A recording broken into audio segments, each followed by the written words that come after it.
Après environ 8 ans d'arrêt des travaux, les mouvements des machines reprennent sur le site de Katende en vue de la construction d'une centrale hydroélectrique de 64 MW. Le gouverneur Joseph Moïse Kamboulou s'en est rassuré en début du week-end dernier lors de sa visite éclair sur ces chantiers situés à environ 90 km de la ville de Kananga dans le territoire de Dibaya. Sur place, au-delà de la société Angélique Internationale et son bureau conseil éco-énergie qui s'occupe de la production de la centrale, la société Mining Engineering Service et son bureau conseil Grand International Group qui s'emploie également aux travaux de la ligne de transport de l'électricité, ont tour à tour expliqué au chef de l'exécutif provincial le schéma opérationnel de leurs activités avant que ces derniers ne visitent entièrement les différentes parties du site. Ingénieur Rémi Matalapassou du ministère des Ressources hydrauliques et délégué à pied d'œuvre de la centrale explique la nature des travaux en cours. Aujourd'hui, Excellence gouverneur a trouvé un changement. On a vidé l'eau des canaux déjà, on a fait le digue pour arrêter l'infiltration d'eau vers les ouvrages des génie civils. Actuellement, d'abord, nous sommes en train de renforcer notre digue parce que déjà les travaux de génie civil, bientôt ça va commencer comme la société Angélique a mis tout vraiment en marche. Très émerveillé, le gouverneur Joseph Moïse Kamboulou veut voir ces travaux qui ont repris aller jusqu'au bout. Pour cela, l'autorité provinciale s'est notamment engagée à porter les plaidoyers de la société Angélique Internationale pour l'obtention des exonérations sur un lot de machines bloquées censé ajouter son arsenal technique.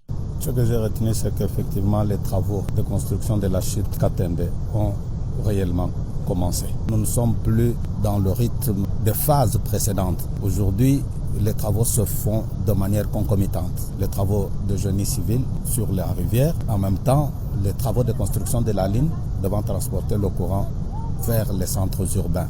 Et ça, c'est à encourager. Si nous avons la liste des engins qui nécessitent l'exonération, eh bien, je vais transmettre sans délai au ministère des Finances pour que cela soit fait. Parce que c'est cela que le chef de l'État veut.